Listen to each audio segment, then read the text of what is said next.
to welcome everybody to this webinar, and really just excited and hopeful for HS Awareness Week, and excited to be part of this program being put on by the HS Foundation. My name is Dr. Jenny Shao, and I'm a dermatologist at the University of Southern California. And it is my honor and privilege to be introducing my colleague and friend, Dr. Michelle Lowe's. She's an investigative dermatologist, and her main interest since 2015 has been Hidradenitis Suppurativa, which has been so fortunate for all of us in the community. She co-founded and then directed the Hidradenitis Suppurativa Treatment and Research Center at Montefiore Medical Center, and then joined the medical board of the US HS Foundation in March of 2016. She's had a wealth of experience in clinical trials, also bench research, and she's published widely in top journals. She's dedicated to raising awareness for HS and improving the lives of those living with HS. And so we're so lucky to have her as a colleague. She's a mentor for so many of us who are working together to try to advance the field of HS forward. And today she will be speaking on a topic that I'm sure a lot of us are constantly wondering about, which is, what causes HS? We would love to hear your questions. So if any questions do come up throughout the session, please go ahead and input them. There is a Q&A box that you can put your questions in. And if any questions also go into the chat box, I'll be looking at those as well. And I'll be able to share and collect those questions for Dr. Lowe's at the end of the session. And just as a general reminder, we do welcome general questions about this topic, but we are unable to answer individual health care or treatment questions about your particular personal care. We would love to have you participate, so please ask questions, and really excited for Dr. Lowe's to give us her talk. So thank you so much, Dr. Lowe's. Thank you very much, Jenny, for that introduction. It's a pleasure to be here. We were going to try and do a little warm up while we were waiting for everybody to join us. And if you feel like inputting where you're zooming from into the chat box, that would be fun for us to understand where people are across the country. So while people are coming in, the topic today is what causes HS as part of HS Awareness Week. I hope you've been able to participate and listen to some of the other presentations. There's a lot of locations coming in right now. Good, that's wonderful. Mm-hmm. From all over the US and from Germany, Canada. So. Oh, that's fantastic. So I have worked with a number of companies. I just want to start my talk by sort of telling you that to try and identify new targets for therapies for HS. And as Dr. Shao said, I'm a member of the HS Foundation board. So I just want to start our presentation by talking about what is HS. I know this audience probably doesn't need much introduction, but just to get us all on the same page.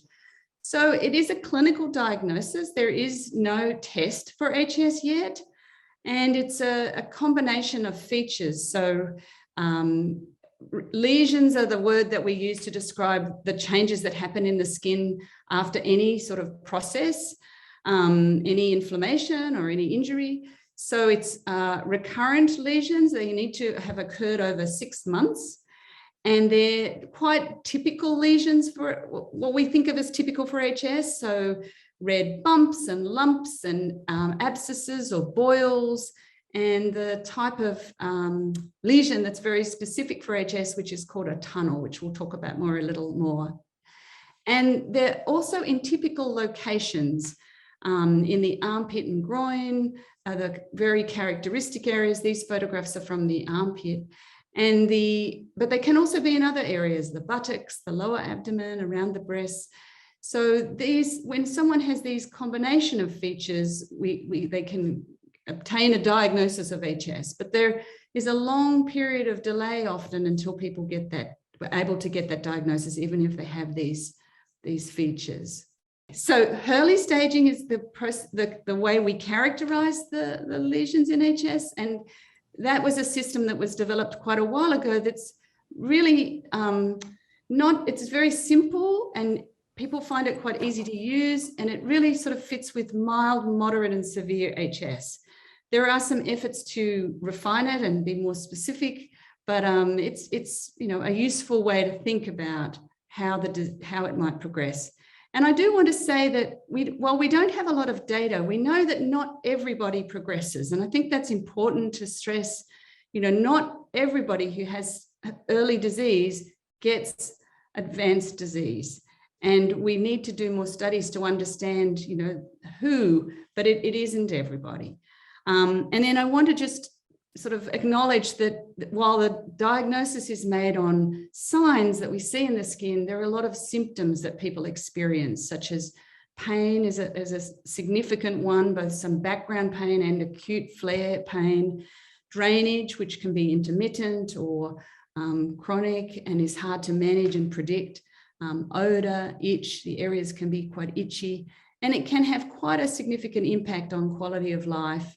And on activities of daily living, on studying and working, which we understand, and we're now developing ways to try and measure that, and so that we can improve that. So some of the myths are that HS is not a rare disease. As I said, there's a long delay, often a long delay to find out that you have the diagnosis of HS, and so that was probably part of the reason why we didn't. It was sort of hidden. And now we think that it's maybe around 1% of the population.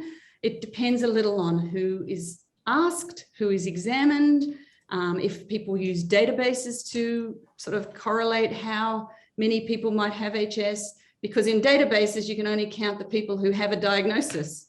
And if a lot of people have been missing, then in getting their diagnosis, then that is a challenge.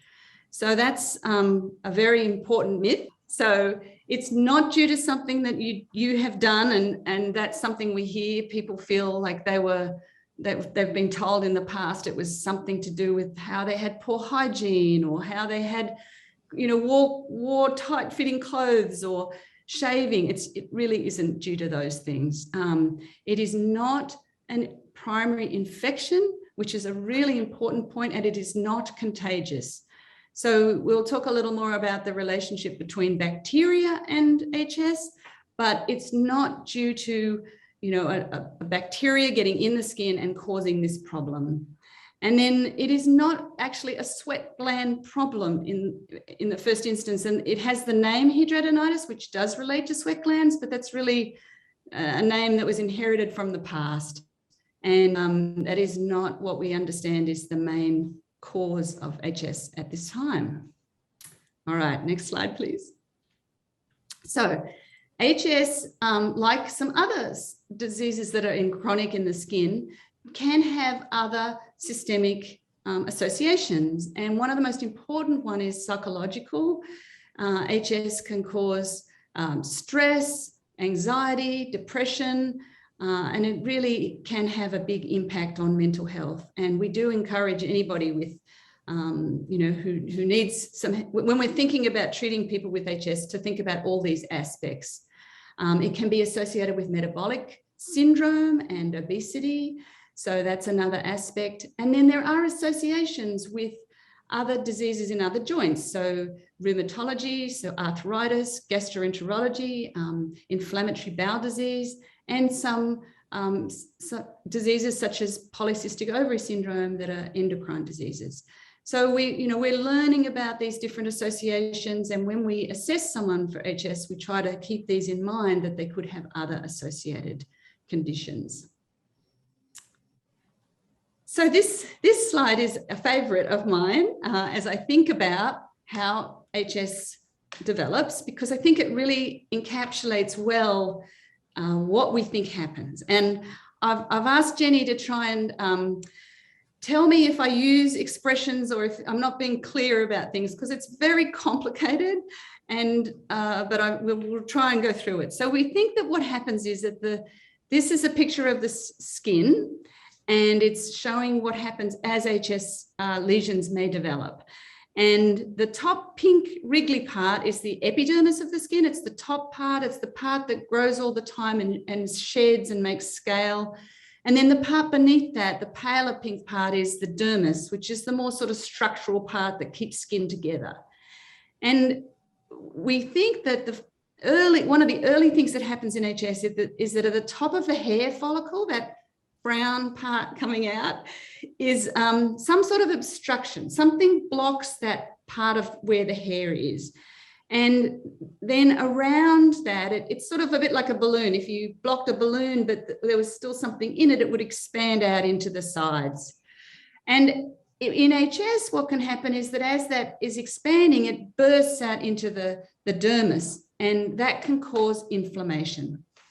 And this inflammation is part of what becomes hot and red and painful and swollen and becomes abscesses or inflammatory nodules. And this process in people who are predisposed to get HS sort of repeats itself.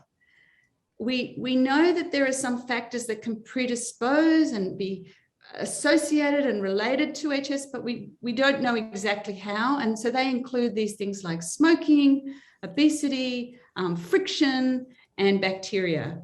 And then there's some genetic factors that we'll talk about a little later too. As the process continues, if the process continues, these areas of inflammation kind of coalesce to form these linear line-like structures that we call tunnels in the dermis. And that, I think, is really the very characteristic of HS and part of why it's very hard for the lesions to heal on their own. So next slide, please.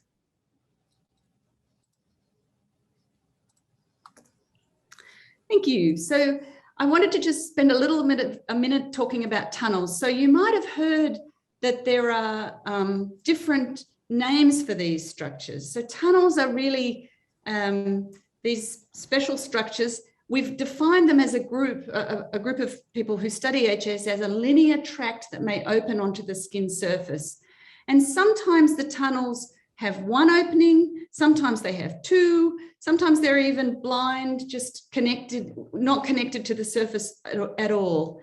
And we prefer this term than some of the other terms that have been used. You might have heard fistula or tract or skin fistula, but we think that a tunnel is an easier expression for us all to use, because fistula actually means connecting between the skin surface and a hollow organ. And that's not what these structures do. So I hope that's helpful to sort of think about what's happening with tunnels. And one of the things we observe is that often that epidermis, that wriggly part, can grow down and line the tunnels, and that can make them very persistent. Okay, next slide, please. So now I want to talk about the immune system in HS. And this is a complicated topic, but I thought we'd just start with introducing some terms that you may have heard.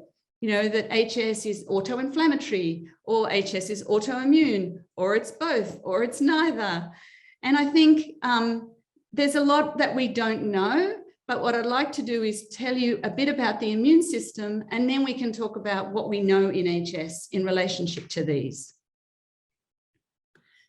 So the basic idea is that in HS, there's overactive inflammation in predisposed individuals. Some of those factors we talked about, genetic factors, environmental factors, but it seems that there is a very robust, exuberant, overactive inflammation. So the immune system, and I think we've all learned a lot about the immune system during the COVID pandemic, but the immune system is kind of simply broken down into two main groups. There's part that's important for when the body is trying to fight something immediately. So a bacteria or a trauma or a virus or something that you need an immediate response. And then the second part is that the body then develops memory, so that if you see that again, you can fight it and you have some way of remembering what you did before, and you'll be more effective this time. So the names for these two branches, if you like, are innate for the immediate response and adaptive for the part that has generated memory. And what we've found is that diseases where the innate immune system goes a little awry are called autoinflammatory, and in the adaptive immune system, they're called autoimmune. some diseases are in the middle, but for the most part, this is a really useful framework for thinking about diseases. And then, of course, that helps us to think about treatments. So this slide is a little complicated, so we're going to walk through it. And what I've tried to do is to think about these two disease types according to what we know about the frequency of them. I've got an example, how the genetics works, the mechanisms, and then we'll look at what we know with HS and where HS falls with these two. I hope that this is helpful. So autoinflammatory diseases are actually very rare, and they're equal between men and women. And an example is something you've probably never heard of before called CAPS, cryopyrin-associated periodic syndrome, because it's rare. It's a single genetic mutation that we know causes that disease. And it's activation of this group of proteins that you might have heard of called the inflammasome. And this inflammasome is this really clever little system that is like soldiers on duty. And as soon as there's an injury, it gets activated. And these diseases often have systemic symptoms, that people don't feel well, they have fever, there's more than one organ involved, and it's often sort of a fluctuating disease. There are flares with it. And the cells that are in the skin and in the areas that are affected are what we call innate immune cells. So cells such as neutrophils that go to make pus. So these are the characteristic cells of autoinflammatory diseases. And then we also know what mediators are present. And these are proteins that the cells use to talk to each other. And when we measure those, there are characteristic ones that are elevated in autoinflammatory diseases. And then there are often elevated circulating proteins that we can measure that are very general, that you might have heard of, called ESR. And autoimmune diseases, on the other hand, they are common overall, and they're more common in females. An example is rheumatoid arthritis. There are more than one gene. It's not that there's one genetic mutation that causes them. There's multiple genes that can be playing a role. And what happens is that the tissue, in this case, in rheumatoid arthritis, it's the joint, is attacked by the self. So antibodies, which we've all heard about a lot lately, or T cells. So that's one of the specialized cells that are responsible for memory. So these cells are attacking part of the joint in this case, and that's quite specific. So it's usually in one organ, and it can become systemic, have systemic features. And these are very special cells, they've learned their function to generate memory, and they go awry in this condition. And the protein mediator in this case is called interferon. So in HS, what we see is, if you hit return, Jenny, there's a big red box that'll come up. Yes. So these are the features that are found to be elevated in HS. There's inflammasomes, and the symptoms are, some people describe fever, they describe being unwell when they have their flares. And the cells that are present in the lesions are some of these cells in autoinflammatory diseases. And some of the mediators that fall into this group are actually the ones we have treatments to. So it does have some features of autoinflammatory diseases. But there are also features of autoimmune diseases. It is more common in women, and it is just in the skin, but as you know, we've already mentioned, it can have systemic features. And these specialized immune cells have been found to be elevated in HS, these B cells and T cells and antibodies. So we do not know yet how to classify HS specifically. And maybe it'll be both, because it starts perhaps as autoinflammatory and then features of autoinflammatory and then gets features of autoimmune. We don't know yet.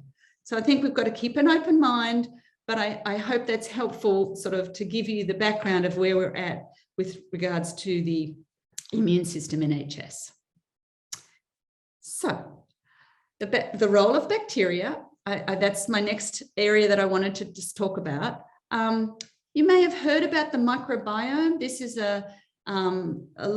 recently there's been a lot of study of the bacteria that we all carry on all of our surfaces.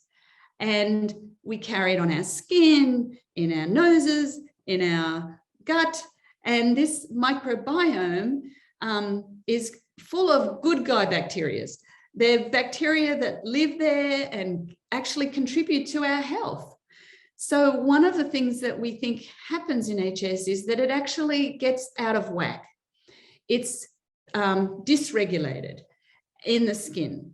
And these bacteria sort of, now they're in a different combination. They also can form this, what's called a biofilm.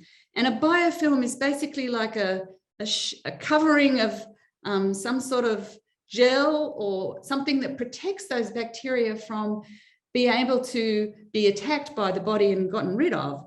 And they do this down in the tunnels in particular, it seems, which is a perfect environment for them just to hang out. So there have been descriptions now of biofilms being present in HS, and we think that that is important and maybe responsible for flares, for example. We're also learning about the microbiome that's down in the hair follicles around that area that we showed you in the earlier slide. And then I think we need to think about the gut, because there's a relationship between the microbiome in the gut and the skin and in health. And so we're learning more about these relationships and how they may be contributing to starting the HS lesions or contributing to flares or progression. So we have a lot to learn, but it's an area of great research now. So the genetics of HS is not yet worked out. If we ask people, about a third of people who are living with HS report having a positive family history. So someone in their history who has HS, which is really quite high when you think about it.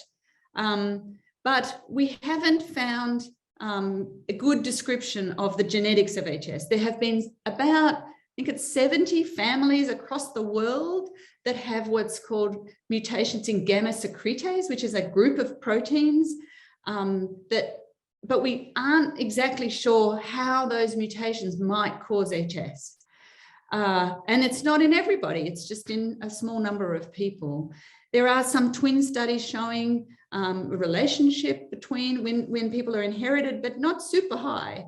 And then syndromic HS is the cases of people who have HS who also have some other severe skin problems or arthritis. There have been some mutations found in some genes in the innate immune system, interestingly, but these are very rare. So there are some efforts underway to do some genetic studies, because I think we all want to know more about, be able to counsel people about HS and the risk of HS and understand the genetics of this disease. So we often get asked about the relationship between hormones and HS. HS is more common in women, as we've mentioned. It often starts around the time of puberty. That can be when the hormones are changing, and that can be when first lesions present.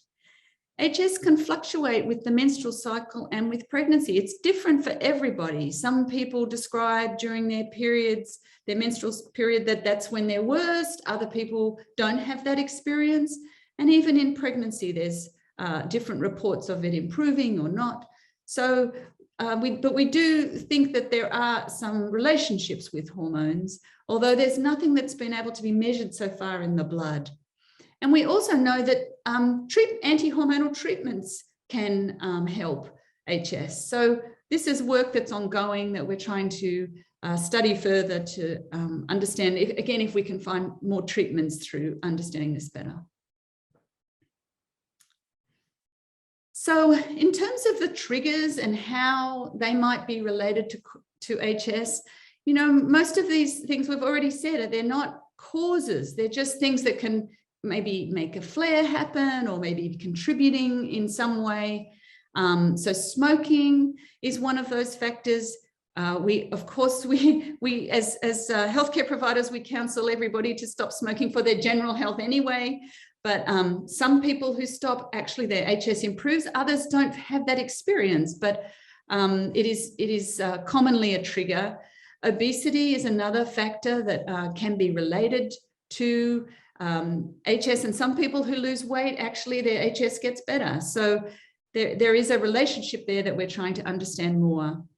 The friction and sweating can make people have flares, and tight-fitting clothing can also be an irritant and a trigger. This is actually from a paper from one of Dr. Shao's group, from her group, with some recommendations for clothing that might be better for people with HS. So avoiding, underwire or thin straps or tight-fitting clothing that might sort of feel too restrictive, but rather to seek out clothes that are more comfortable and allow the skin to breathe a little more. We often get asked about diet and HS and the relationship, and we just really don't have good studies on that either. There's a lot of people that have talked about the paleo diet, and some people do have improvement when they try the paleo diet, others don't. So, I think it's worth experimenting with what foods might be a trigger for you, but we don't believe that they cause HS. Okay, so what do we know? I think we've come at the end of this sort of review of the features, that it's the overactive immune system of both the innate and adaptive immune responses in people that are predisposed, and we've talked about some of the triggers. More research is needed. I think we all agree on that. And I think I want to talk a little bit, I think on the next slide, about how we do research in HS. So in order to understand a bit more about what we see in the skin, we can do biopsies, which is where a small piece of tissue is taken, or after excisions. Sometimes we examine the skin and we look at the skin structure, we look at the cells that are there, we can look at the proteins, the tunnels, we can learn a lot by looking at the sections of skin. And then in the laboratory, there's a lot we can measure. We can measure inflammatory markers, we can, both in the skin and the blood, we can look at what we call gene expression, which is what has the process of inflammation instructed the cells to make. So there's a lot we can learn from evaluating the skin and the blood in trying to understand HS, and there's more and more research going on to do that. And this is all with the goal of finding new therapeutic targets. So I just wanted to mention the clinical trial sort of process, because it is actually, there is more coming down the pipeline for HS. The preclinical studies are sort of the ones that I just mentioned, where we look under the microscope at the tissue or the blood. And then the phase 1 studies are these very small, like 10 or 20 people, and we try to look at, is something safe? That's usually where we'll start. And then phase 2, they're bigger studies. There's often another group that don't receive the same treatment, so you can compare the treatments. There's and then the phase 3 studies are the bigger studies that are done to look at how efficacious is it, how well does it work, and in order to get FDA approval, that's regulatory approval for the treatment. And then phase 4 studies are done later. And they're sort of like to gather real world data of people, not just in a clinical trial. And I just wanted to mention how, we don't have a lot of FDA approved treatments for HS, which you'll see in a slide coming up, but we've been, one of the challenges has been, how do you measure that something works? And a group called Historic has been working to develop new tools to be able for the doctors to report how things work, how things look on the skin, and for patients to report their experience of these new treatments in terms of pain, quality of life, the symptoms they experience, and flare. And I think this is really important work, and this is being done with industry partners as well as many HS patients. So if anyone's in the audience who's participating in Historic, thank you, because we really need everybody's voice to really do this work well, to have tools that we can all use so that we can move further faster with developing new treatments. So just to sort of finish, this slide shows you, psoriasis is the one with all the drugs. And I think everybody knows on television that we see drugs for psoriasis all the time. These are the generic names rather than the trade names that you might be familiar with. But we have one for HS, adalimumab, which was approved in 2015.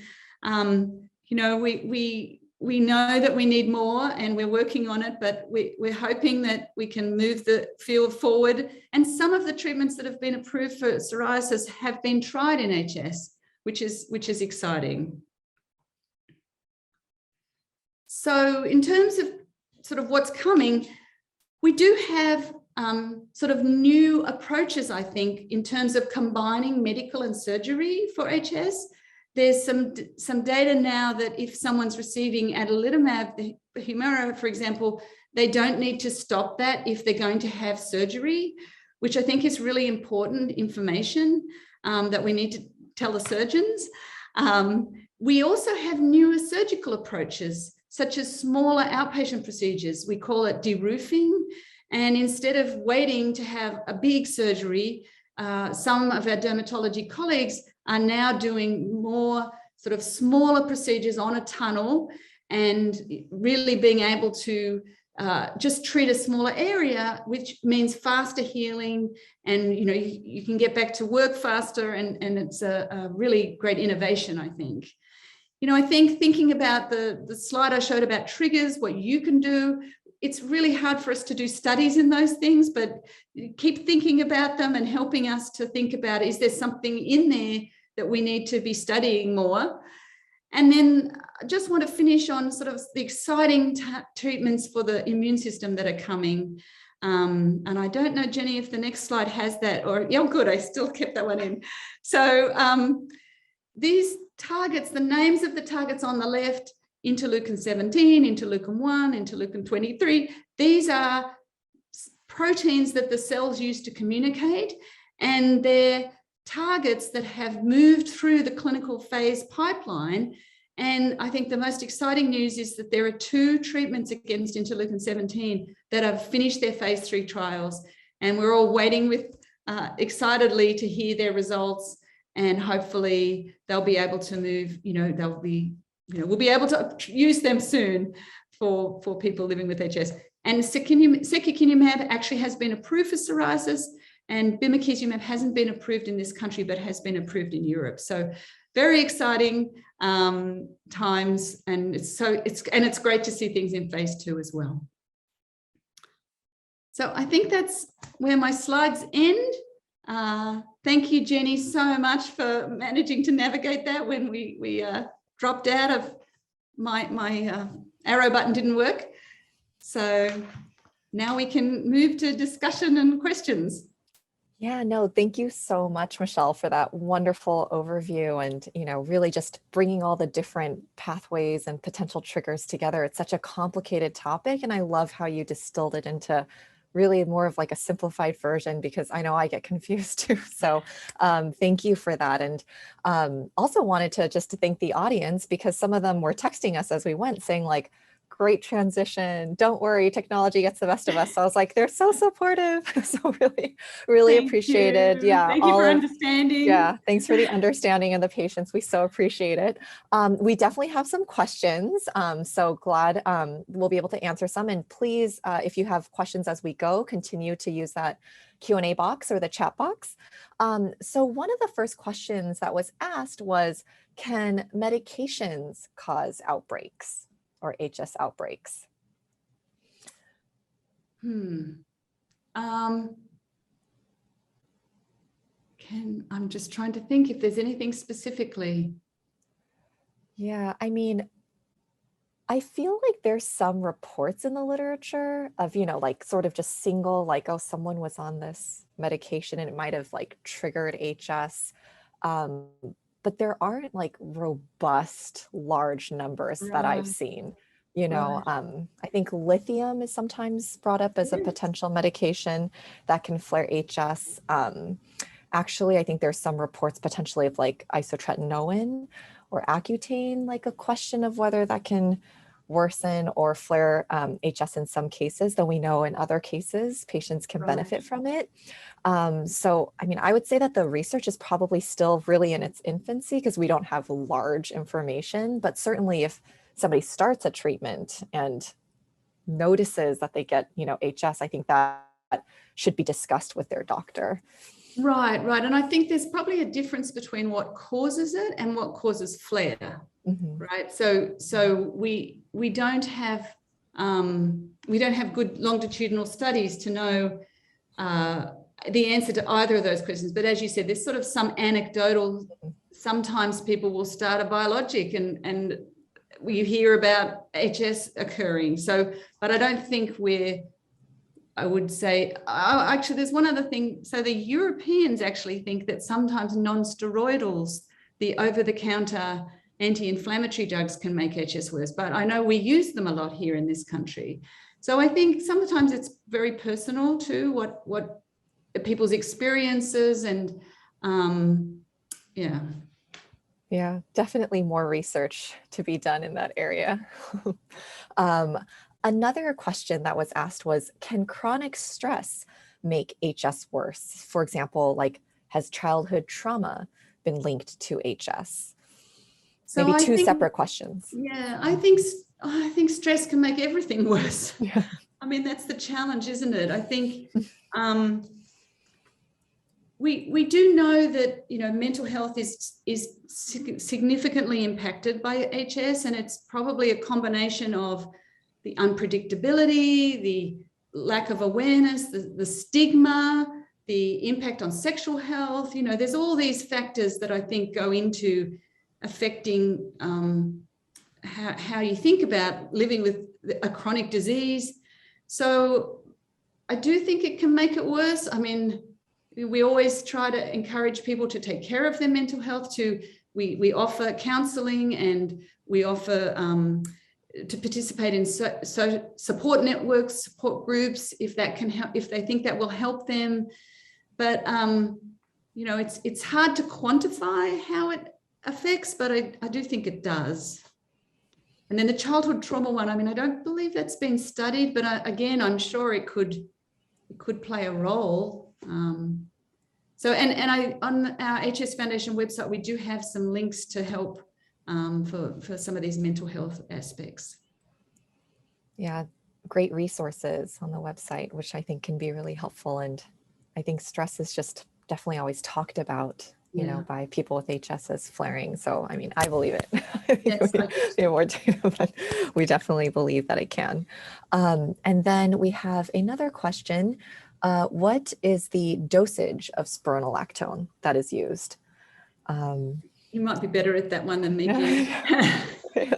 I can take this. So spironolactone, I think, you know, definitely ask your, you know, healthcare provider what they think is the best dose for you. But typically, I would say the doses tend to range between 50 milligrams to 150 milligrams a day, sometimes pushing to 200 milligrams a day. And certainly for, you know, someone who has sort of premenstrual flares of their HS, or, you know, their HS just really, like, you can tell your period's coming because your HS is getting worse.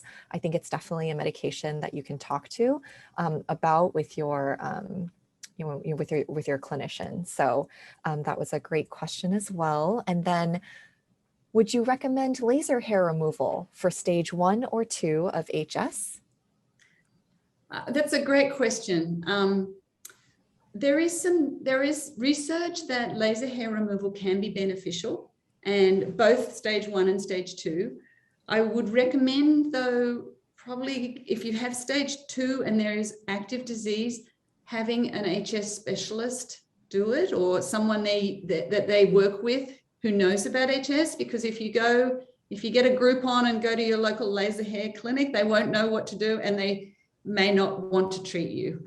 And it can make things a little worse initially, so there can be a little bump in activity. So it's better to be, if you're going to pursue that, to do it with someone who has used to treating people with HS with their laser.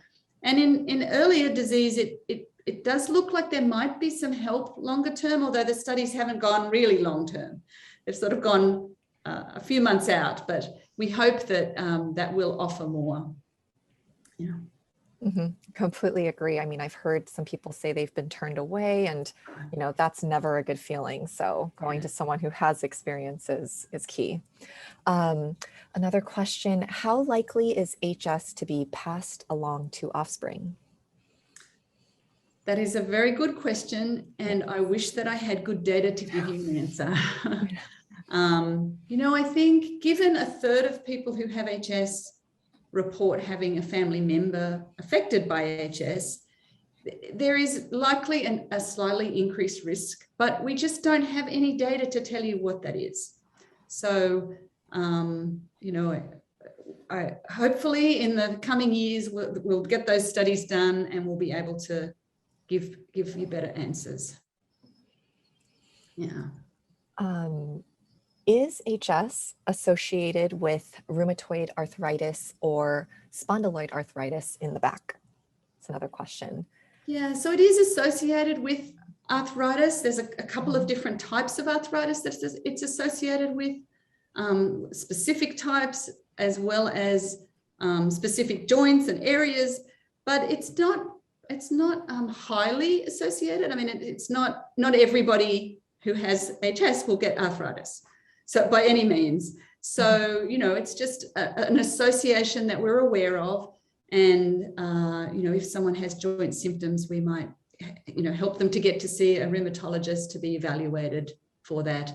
And there are these even rarer associations that I mentioned, the syndromic forms of HS, where there's a form of arthritis that's associated with HS. Mm-hmm. Absolutely. And I feel like sometimes, with the joint pains, when treating HS with certain, immunomodulator or medications that can decrease inflammation, sometimes I hear that joint pains improve. And I feel like dermatologists can also work with rheumatologists to try to select medications to help with the joint and skin. So that was a great question. With joint pains and HS lesions, it can be difficult to get up and go about your day. So definitely important to target.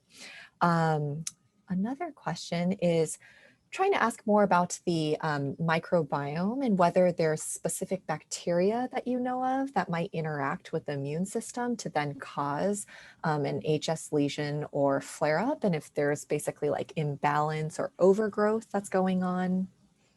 That is a great question. Whoever asked that has been thinking about this. So it seems, from what we understand at the moment, it seems that the imbalance is in the bacteria that are normally on the skin. So they're called commensals. They're the good guys that normally live there. And they, there's something that gets them out of balance. It's almost like a seesaw. We think about it, and they're just not in their usual ratios or relationships. And so there's this term called dysbiosis, where they're just out of whack. And it could be that that's what triggers the immune system. We don't know. But it just, that's where we're at with understanding the skin microbiome in terms of HS. Yeah. Another question is about pilonidal disease and HS and whether there's a major link there. Yes, there definitely is a major link there. And there is actually a school of thought that pilonidal disease might even be a type of HS, if you like, but definitely an association with HS. And, we're trying to learn, again, more research needs to be done, but it's certainly associated, and, that's sort of where we're at with it. All right. And you've got great questions, Michelle. Yes, another question. Another question has been, are there any studies or research coming out on HS and the Th1 versus Th2 dominance and possible drugs to use to help with HS? Wow. Great questions. So I think the short answer to that is we don't think Th2 is really playing much of a role in HS. And for those who may not know, Th1, Th2, that was an original way to think about different types of T cells, those memory cells in the skin. And there are other kinds of T cells, but they're kind of the two first groups, hence their names. And T helper 2s are thought to be more elevated in allergy and atopic dermatitis, those kind of diseases. So HS is not thought to be so T helper 2 driven. And in actual fact, I showed the slide that there's a treatment that hopefully we're excitedly thinking about IL-17. Those cells that make IL-17 are called T17 cells, and those may be elevated in HS. The T helper 1, we do see some T helper 1 signal, but we don't, it's not terribly abundant, but it's there.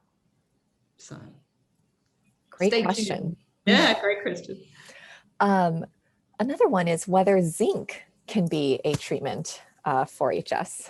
Yes, zinc can be a treatment for HS, although I think it's probably more for the milder spectrum of disease rather than advanced. And it can be something that can be added in. I mean, I think I've heard the studies suggest that it can help somewhat. Let's put it that way. Yeah. Yes, and also a reminder about zinc is if you take a lot of zinc, you should also take some copper, because too much zinc can cause sort of copper deficiency. So it's good to supplement zinc with a bit of copper, maybe in about a 10-to-1 ratio. So if you're on 100 milligrams of zinc, considering maybe 10 milligrams of copper. But yes, definitely for the milder, if somebody has a lot of disease, I think zinc is probably not going to make the difference that one would hope. Have you heard of HS treatment medications causing a side effect of pyoderma gangrenosum? Well, so pyoderma gangrenosum is a very rare condition that occurs for we don't know what reason and leaves painful ulcers on the body, on the skin. There is a rare form that's associated with HS. It's one of those syndromic forms that we talked about. And the treatments can actually be similar, but I'm not sure that I've heard that a treatment for HS caused pyoderma gangrenosum. I mean, I can't think off the top of my head that I've read that happened, but I guess, I don't know. Have you, Jenny? Yeah, no, but I mean, a lot of things about HS don't surprise me. So Right. I mean, if we went in to go read about it, I wonder if we wouldn't find like a case or something. Right. But just like you mentioned, a lot of times for those patients with, both, for people with both HS and pyoderma gangrenosum, a lot of times treatments sort of are directed against both. Yeah. So we would hope that, it would be helpful for both as opposed to treating HS and actually causing PG, but we can definitely look into that. Yeah. And then it says, what would be a good skincare regimen for acne, maybe related to HS? I'm not sure if do you think the question is about if there's severe acne associated with HS, do you think, or? Yeah, perhaps, or maybe, how sometimes you can get atypical HS on the face, perhaps.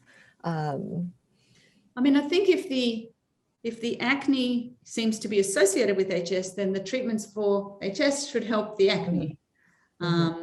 There is one of the treatments for acne that is, I think you mentioned it, Accutane, isotretinoin at the beginning.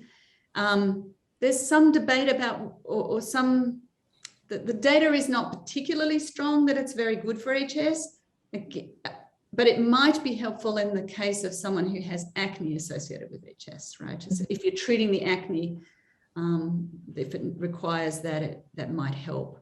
And there's sometimes also antibiotics, I suppose, if it could be used to treat both. Then somebody was curious about whether or not sometimes birth control pills can actually, trigger flares. And yeah, I can definitely speak to that as well, sort of piggybacking off the spironolactone. So, there's not rigorous data on like specific birth controls in like HS trials or like large groups of people. But in general, the thinking is that some birth control pills so usually they're combined. There's some estrogen in it and there's some progesterone in it. And the thinking is that you want to choose a progesterone that's actually going to be more helpful for your HS, in being that it's more anti-androgenic. And what that basically means is androgens are sort of thought of as more the male type hormones like testosterone, et cetera, and that's thought to drive HS process more. So if we choose a progesterone that tends to have less of those androgenic properties, that should be more helpful for HS. So it is important which birth control is chosen, because some birth control pills are very strong with those androgenic properties, and that, I believe, completely believe, could cause HS to actually flare. So it's important to talk with your OB-GYN or your dermatologist or whoever's going to prescribe it and ask them, like, is this a birth control pill that has a progesterone that's anti-androgenic and can be more helpful for my disease? So that's a great question. Michelle, I don't know if you have anything to add. No, I think that you covered it perfectly. Okay, perfect. And then someone else says, is it possible for women to have both autoinflammatory and autoimmune disease at the same time? Or maybe a person, maybe not necessarily having to be gender specific, but. Yeah, I mean, I guess it's possible, but I think what tends to happen is, you know, there's a driving of one or the other. I guess the question, I mean, we've talked about how HS has features of both, but it would be unusual, I think, to have two specific different diseases, one autoimmune and one autoinflammatory. Yeah. So good question. I know there's so much we don't know.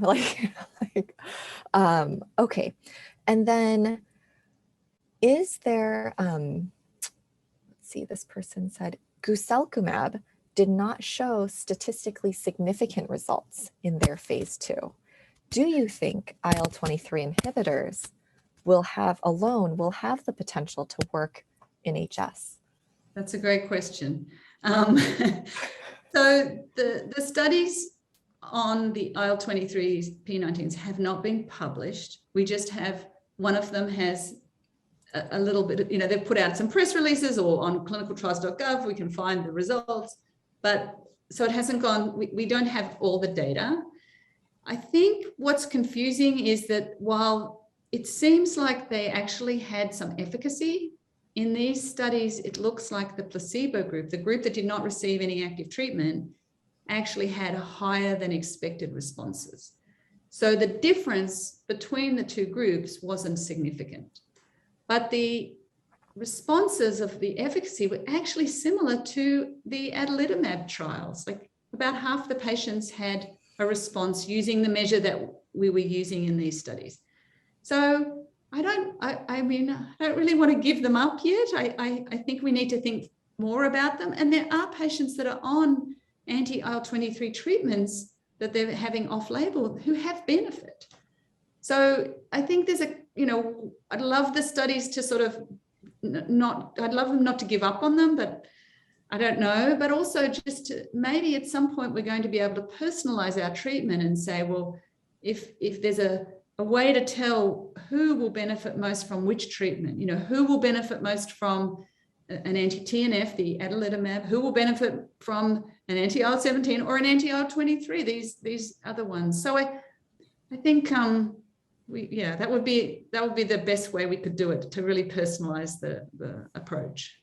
Absolutely. I think, you know, we're all just hoping to expand, you know, our treatment, you know, possibilities, but hopefully we get to a point where it's more personalized medicine. That would be amazing. Yeah. So another question is wondering about vitamin D and any effect on HS. And so, you know, I can certainly talk about the vitamin D studies that I've seen, where basically they've done studies where they've measured vitamin D levels in, you know, groups of people with HS and found that across the board, vitamin D levels seemed low.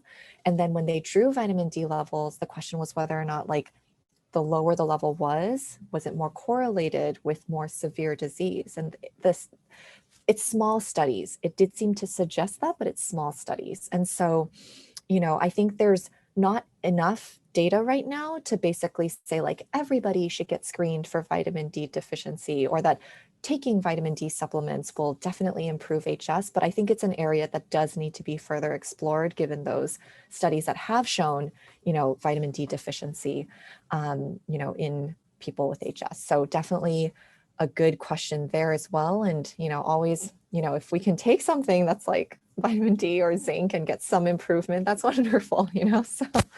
And I suppose if someone is vitamin D deficient, they should follow the advice of their physician to supplement it anyway. Right?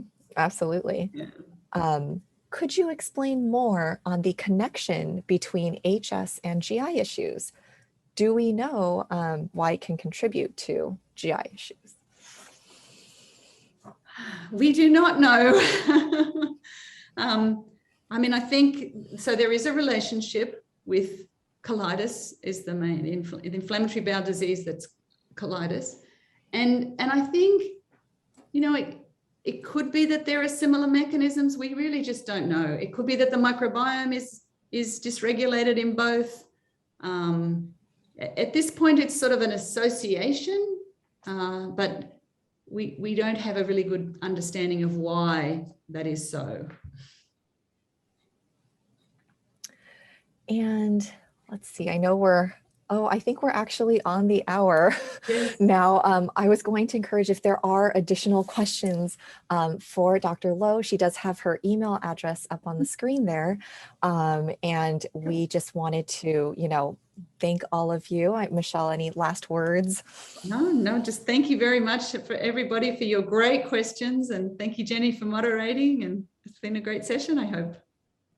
Yeah, thanks everyone so much. And sorry I didn't get to all the questions, but there were several, and we so appreciate your participation and engagement and hope this was helpful, and wish all of you a good rest of your HS Awareness Week, and that you have a great evening or whatever time it is from where you're dialing in from. So thank you all.